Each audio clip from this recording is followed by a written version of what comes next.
Happy Friday. Woohoo! It is the weekend.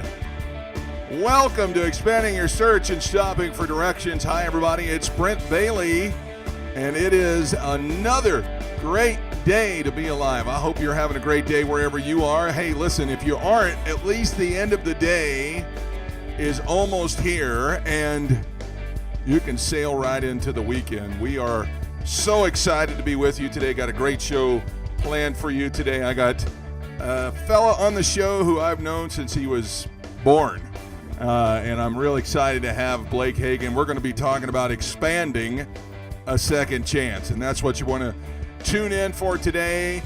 We would love it if you would drop down below the comments here and share the podcast wherever you are. As many people as follow you, let them know that the podcast is on right now.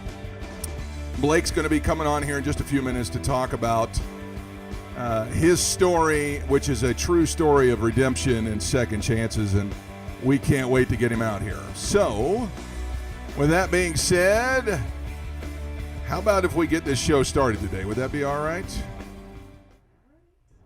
Let's do this.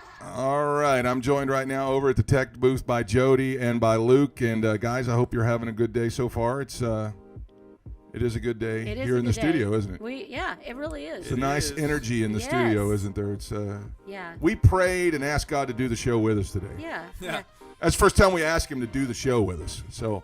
But it's actually a nice day outside. So. It is. It is a nice day. Thank God. I was awoken. Your King James version. I was was asleep and something woke me up this morning. I'll say it that way. Yeah. We got a new roof a few weeks ago here at our a new home, and the roofer, being a man of integrity, really. He said it's not the right color. It doesn't match any of the other houses like it's supposed to. You know, the HO is very picky about that. So we're going to tear this one off and put a new one on. And so I'm laying there dead asleep. It's right before 7 this morning, getting ready. I was going to wake up anyway, but boom! And I literally, exactly your response right there. Yeah, because that was like I came off the bed thinking that the world was ending. So, but it's, you know. It was a blessing. Yeah. So, anyway, there's lots of things happening in the world today. Let's jump into those real quick before we get into the rest of the podcast. Well, so today it's a big day. It is. There's a lot of things, a lot of national days. Yeah, but this one's kind of special. In the tradition of this podcast, which we love to talk about food. Yes. We do. Yeah, National Cheeseburger Day. Yes, it is. Cheeseburger. National Cheeseburger Day. And, you know, I know some folks make fun of us because all we do is talk about food on here. I know. And you really, honestly, you think that we go and eat all this food we talk about. And it's so funny. Tonight, we're going to Epcot. And I think Food and Wine is going on over there. I'm hoping you're going to have you some can burgers. sit and have whatever kind of thought you want to have right now. Yeah. The food is amazing. It is amazing. Whether you drink or you don't social drink or not, we're not here to talk about that. We're here to talk about the fact that you can literally eat your way around the world. You really can. Yeah. At Epcot tonight. Yeah. And it's for a month long, I think. I think so. And it's like $70 extra, and it's as much as you can eat. Yeah, it is. You can get it. You can get it your ticket. You can, yeah. And then pay the extra, and you get it everywhere. Yes. Every one of the booths. As much as you want. You stop in there as many times as you want and show their little. No, I mean, if you've got a ticket to the park or a pass. But you can buy like a food and wine pass. Now, you pay. You can pay for the food and wine. Yeah. Because most people are going to drop that kind of money anyway going around. Because it's smaller portions. Whatever you get there is smaller. But if you pay I think it's $70. You can get as much sample or smaller. You have to go through the line again. You do, but you don't have to pay. That's a good deal. All the way around. Very good deal. If you've ever been to the food and wine, if you've ever eaten the food at Epcot Center, it's amazing. Anyway. Yeah. That's the best food at Disney, and you can go to all the different countries and get where they're want you to sample the food. Yeah. My personal favorite is the beer cheese soup in Canada. Canada, yes. Oh my God. Yes. Hallelujah. Do they have a cart for that? It is part of the It is part of Yeah, that's where I actually You don't first, have to actually have I it first in the tried it restaurant. there. So Yeah, it's good. amazing. Yeah. So anyway, back to the free cheeseburger thing. Free cheeseburgers Because it's buy one get one free or half off or tons discounted. of restaurants Lots that you of them, eat yeah. you eat at anyway are giving away specials today. They are. In honor of Cheeseburger Day. Lots of ones. Couple of those. Great ones. Yeah, Applebee's, BurgerFi, Burger King, Farmer Boys. I've never heard of that. I have Never never heard of heard that, Farmer yeah. Boys. But that's one of the ones on the list is Friendly's. We have a Friendly's here in Orlando. do. It's pretty good. They got really good milkshakes. Habit Burger Grill. Don't know them. No, Jack in the Box. I love. Don't have that here. No, we don't. We don't, and it's. I wish we did. I'm kind of glad we don't. No, I'm I kind know, of I- glad we don't. I'm No. only preferential to one thing there, and there's. Wait, what's tacos. your Jack in the Box order then? Tacos? Tacos. Oh, they they're are so good. bad. They They're are. so no, no. They are bad. Anyway, They're probably bad for you. But Jack in anyway. the Box is if you buy anything through their app, you get a free cheeseburger Yeah. from now till Sunday. Ooh, Yeah. So Jack in the Box is probably the better deal. McDonald's is also having double cheeseburger for 50 cents. Wow. Ooh. Miller's Ale House, that's not everywhere. We have No, those we here have in a lot of Orlando. them here. Classic cheeseburger and a side of fries for $5. That's great. That's pretty good. Unbelievable. Mooyah, don't know them. And there's one in Orlando. A Mooyah? Yeah, according to the website.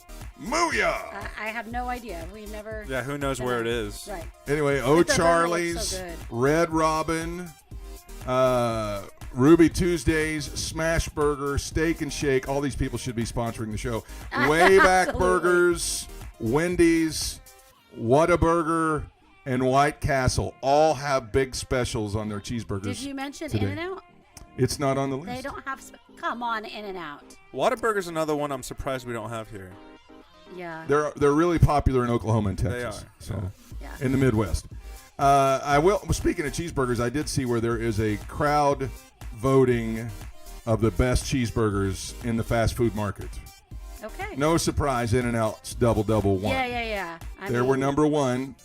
Glory. Then, but Best listen to burger. this, because Five Guys has got to be proud because number 2, 3, 4, all were all Five Guys burgers. There was the Five Guys bacon cheeseburger was number 2. Five Guys hamburger was number 3.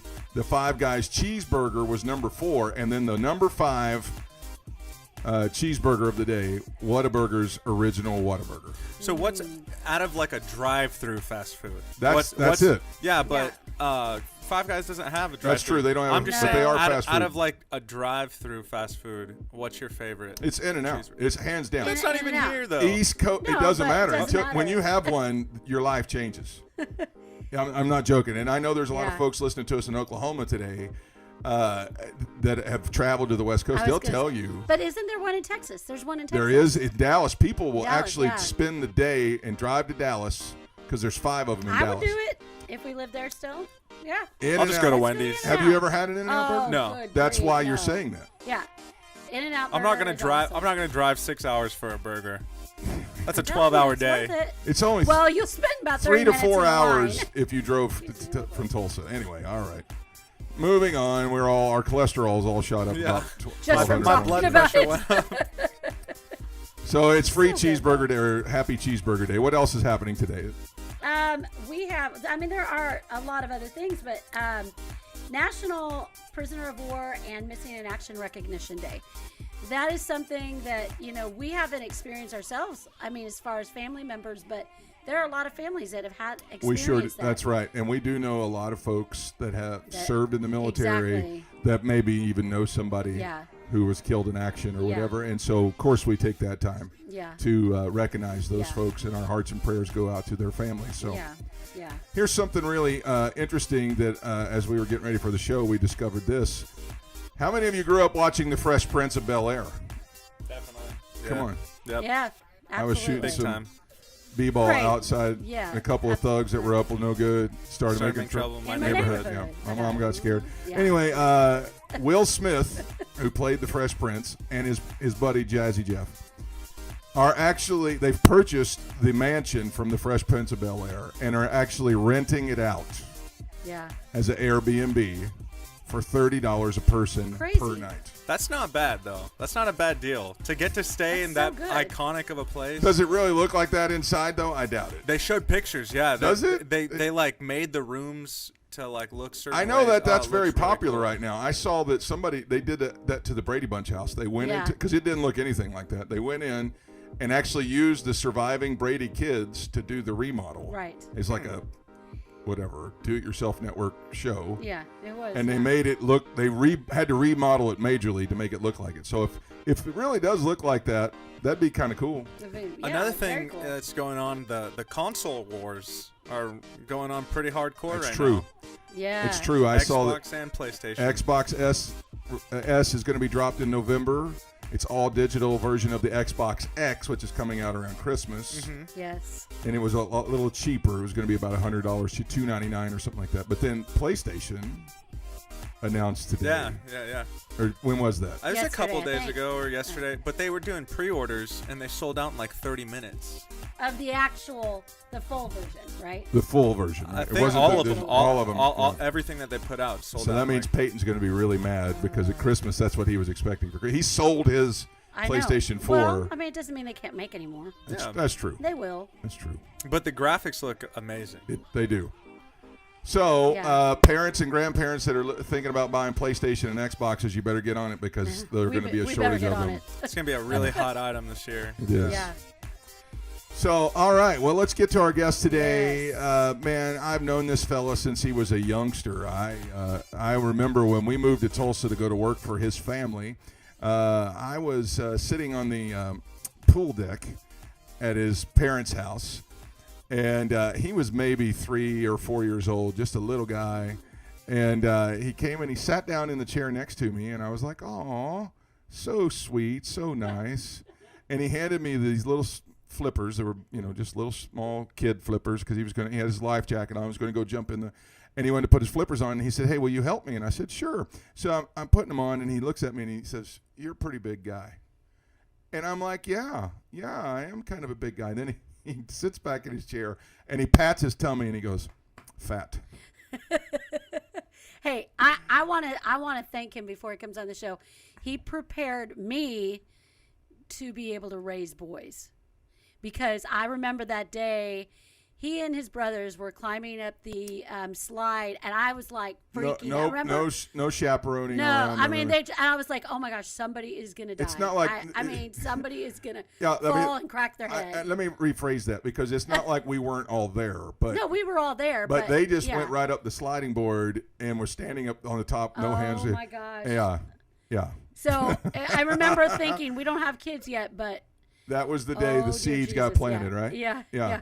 So And so I'm thank you. really excited to have him, man. His family means the world to us, and I'm so super proud of him because he's gone through some really hard times lately and has rebounded beautifully. And I want you to welcome to the program today, Blake Hagin. He's not young anymore. Look at that big stud, the guy there. Man, he's not that little guy anymore. Buddy, how are you? How you been? I'm good. How are you, Brent? I'm real good. I'm so super excited to have you. I was so glad that you said yes. Before we get into everything, how's COVID been treating everybody there in Tulsa? How's everything going? COVID's not as strict as it is. I've traveled a little bit, other states, but COVID here isn't as big of a deal as it is, across the nation. Obviously, it's a very real thing, and we're taking precautions, but I've been to Texas, I've been to Alabama, I've been to Florida. Compared to, those states, it's not as serious here. Yeah. It's not taken lightly, but it's not as strict of enforcement. Now, you were interrupted in your school last year. I know you're a student at Raymond now, so Yeah. that got interrupted and kind of threw some things for a loop last year, right?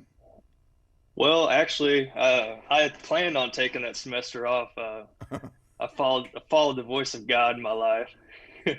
Actually, I planned on taking that. I started in the spring, so I started first year in spring in January when I came home, and I planned on taking a semester off so I could start in the fall, whenever I'm really supposed to start my second year. So I actually already planned on taking that semester Now off, and I'm glad I did. To hear you talk like that is some of the folks. I know we got a lot of folks that are Rhema graduates and affiliated with your family's ministry, watching and listening today. Some people go, "What do you mean take a semester off?" That is something that's so new and weird and unusual. But it's the new way of doing things there, that you can start in the spring and take. That's so cool. So, Blake, man, first of all, watching you grow up, like Jody said, you and your brothers were kind of help preparing us to have boys ourselves. And I know that, growing up, you were always into sports and really involved in a lot of things. Just talk a little bit about growing up there in Tulsa. What was it like? I know, you had a big shadow that was cast over you from your family, but what was it like growing up? I mean, we were normal kids, obviously. Yeah. Like, we were just crazy little kids, and we didn't know that our great-grandfather or grandpa was somewhat of a famous minister, So we just grew up normal. They were our papa, or my poppies, I call my grandpa now, and they're just normal guys to us. So, just like a normal grandpa, they weren't any different. Yeah. We just grew up as, normal, crazy, young kids, and growing up, just me and my brothers. Obviously, you guys remember us. We were just normal little kids, and we did crazy stuff like normal kids did. So you grow up and you start really making some plans for the future. I remember you were going to join the Marines, and you were starting down the path where you were just starting to make a decision about your career, but things weren't as rosy as everybody kind of thought during that time, was it? Yeah. So growing up, I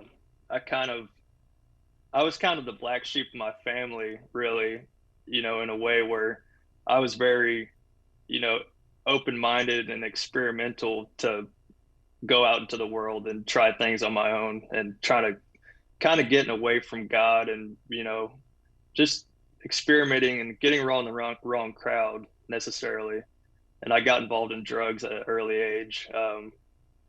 And then, I kind of got caught up in a drug addiction throughout high school, and actually just started selling drugs in high school. And I was just living my life, just completely cut God out of my life. Just probably around 16, 17 years old, stopped going to church, cut my family out. And around that time, I had no direction, no sense of direction. I had no God in my life.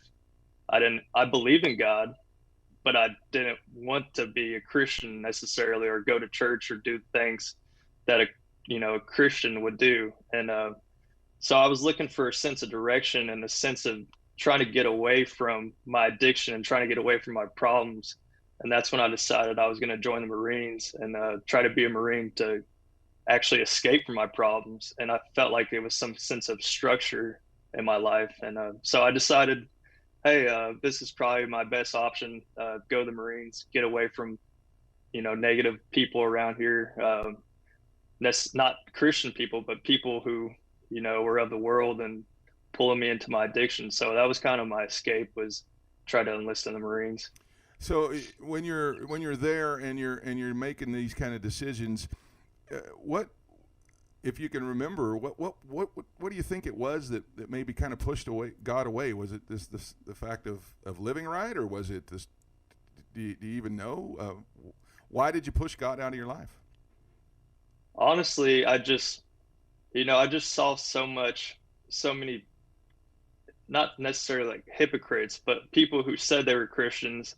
They went to church, they did all these things, and they put on this front, that they were perfect. And whenever you got to know them, they were just as mean as people in the world. They would backstab people. They would, just say hurtful things, and they weren't walking in love, as it talks about in the Bible.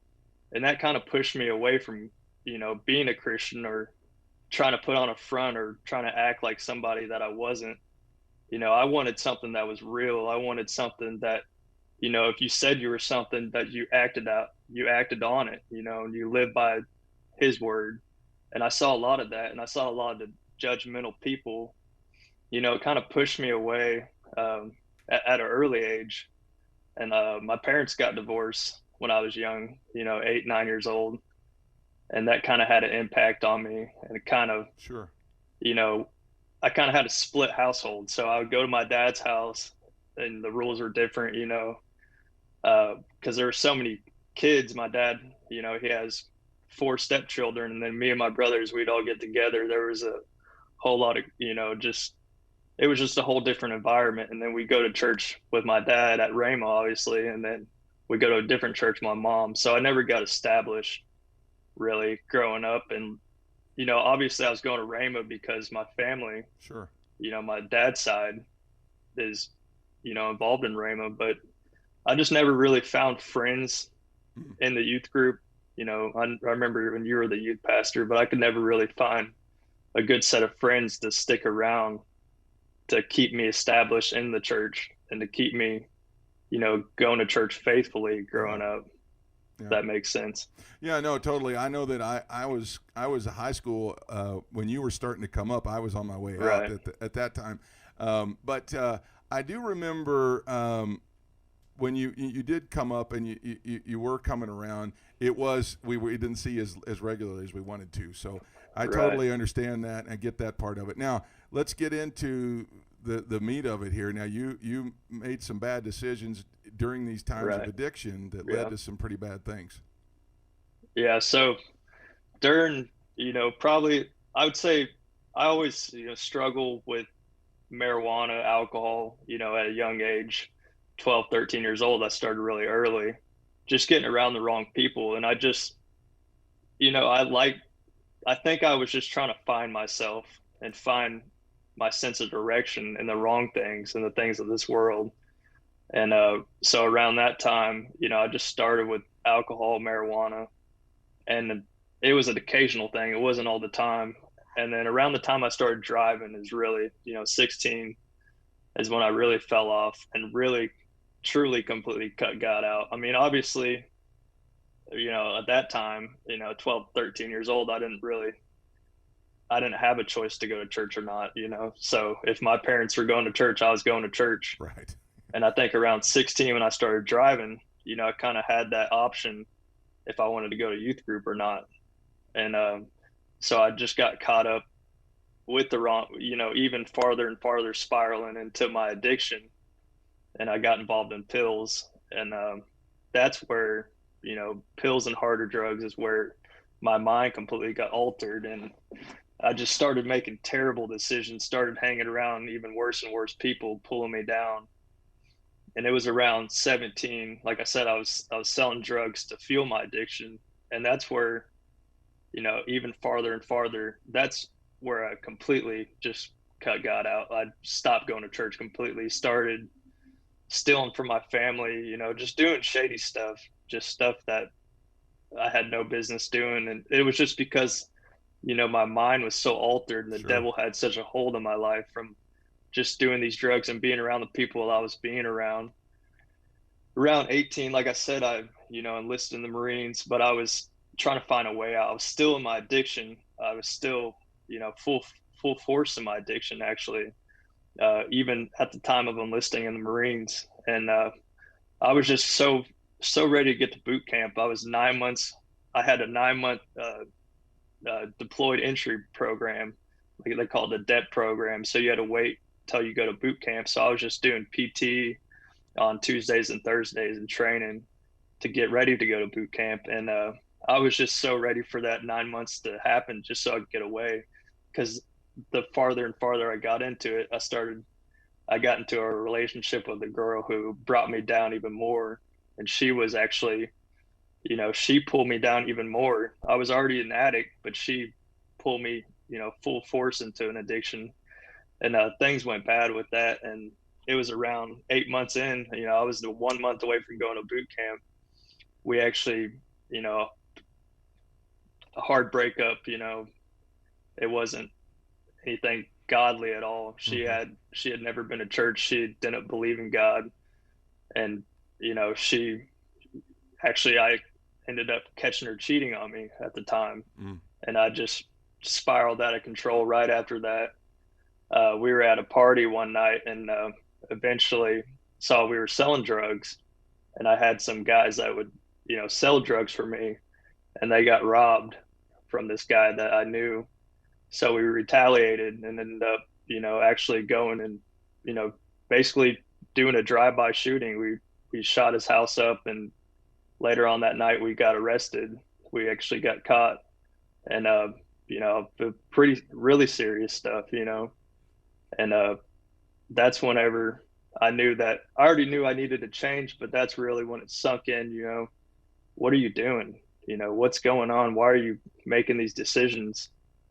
And I couldn't even remember what happened. I woke up in jail that night, and I had no idea where I was. I had no idea what happened, and then it wasn't until people told me what happened and I saw it on the news, and like I just had bits and pieces of what happened. I wasn't really exactly sure. That was kind of a blackout moment that night, from the drugs and from alcohol. Yeah. So I just had no control of my life. The devil had control of my life. The enemy, he was just controlling my decisions, my thought process, because I cut God out of my life completely. Sure. So if you cut God out of your life, the only thing that's going to be there to lead you and guide you is the enemy. All right. So, I got arrested, and basically that's how what went down. So so you brought up a lot here, and I know for time's sake we won't go into a lot of it, but I do want to say this: there's something to be said about people can grow up in the most normal of circumstances, or maybe some of the most caring families, and this kind of stuff still reaches in, doesn't it? It still gets past all of that, and it's really important to have a really good support system in place, because that's kind of what started to make the turn for you, was you realizing that you needed God in your life, and then your family just reached out and just loved you right through this whole thing. Yeah, my family the whole time, I mean, they were nothing but trying to help me. I mean, I would just, like I said, I cut them out of my life so they couldn't reach to me. I mean, they would sit me down and have, they try to get me counseling. And it's not like my family didn't help, at all. They were nothing but trying to help me. Right. And it was just me making those decisions for myself, which eventually ended up in my arrest and, in my downfall. But there's always a comeback. That's right, and that's where I was going to get to. You got arrested, you got put in jail, you have to stand before the judge, but in the midst of that, you got turned on to something called Adult Teen Challenge, and your life really started to make a big turnaround. Let's talk about that. How did you get turned on to that, and what exactly does that look like? So Adult Teen Challenge, I'd never heard about it before. My grandpa has a friend, and when I was actually in the county jail in Tulsa County, this guy he reached out to me and reached out to my family and told them about this program. It was a year-long faith-based recovery center. It basically is what the title of it would be, and it was in that program. Well, I decided, my parents gave me an option. They would bomb me out if I would decide to go to this program, and I knew I needed help, and so I wanted to get out of jail, obviously. So after about almost 30 days in jail, I was bonded out, and we made sure it was okay to go to. I was in Tulsa, Oklahoma, so I went to San Antonio, which is where the program was. So we made sure that was okay with the judge. So I would just go back and forth court dates from San Antonio to Tulsa, and then back to this program. So I got to this program, and it was just a whole complete world change. I mean, these guys, the program's very strict in a good way. They teach discipline, they teach you the word. It's based on God. It's faith-based recovery program. They don't use a 12-step program like they do usually, in the world. They use, Jesus. The answer to solving your addiction problem is Jesus. And that's true. I mean, that's really the only way. If somebody's really, been an addict for a long time, Jesus is really the only way they can get out with, and they got to want to change for themselves. And it was probably about 3 months into the program is when I decided, I had a mentor there, and he was kind of guiding me through. And 3 months in, I gave my life to Christ, rededicated my life. was baptized there at this camp. And that's when I just came up and I just felt like a complete new person. I had a new mindset, just completely shook me, from just in my heart. I just knew that something was different. Yeah. And then I just kept on, progressing and progressing towards it. It wasn't, I could feel my heart change, but it wasn't, I had to work for it. Sure. I had to keep on striving daily.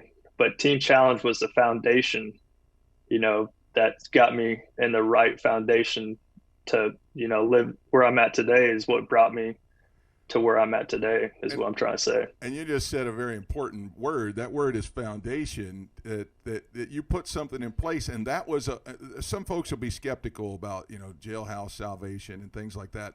But it wasn't just a get out of jail free card or anything like that. It was something that was literally placed in there that you were able to build yourself on from there forward. Right. And actually that's what helped you get through, because you did spend some time in real jail. Yeah. After that. Right. Yeah, I did spend time in prison. I actually was sentenced to 8 years in prison. I did 9 months in this program, Teen Challenge, Adult Teen Challenge, but I was sentenced, and I did get sentenced to 8 years in prison. And the judge actually gave me what they call a 1-year judicial review because of because of our age and because we had no criminal history, no background. I mean, we were 19. These guys are 18 years old. They were still in high school. I was just out of high school. So he kind of gave us a chance. He told us when he sentenced us, I'm going to give you a chance to come back. And based on he's going to evaluate how we did in prison and how, what we did with our time in prison and our conduct in prison. So he gave that to us, just based on our age and based on we had no criminal background. And that's where, eventually I was led to, after my 1 year in prison, basically to the date, he told us, that he was going to put us on what they call supervised probation. Mm-hmm. So I have a probation officer, and he's making sure that, I'm still staying clear, staying in good conduct, and staying clean from drugs. Yeah. Okay. So this foundation gets placed into your life. You go through your prison stint, and you get out. You're allowed to get out on probation, but then you didn't just take this second chance and go, okay, I'm out now. I can go back and do whatever I do. You actually started applying.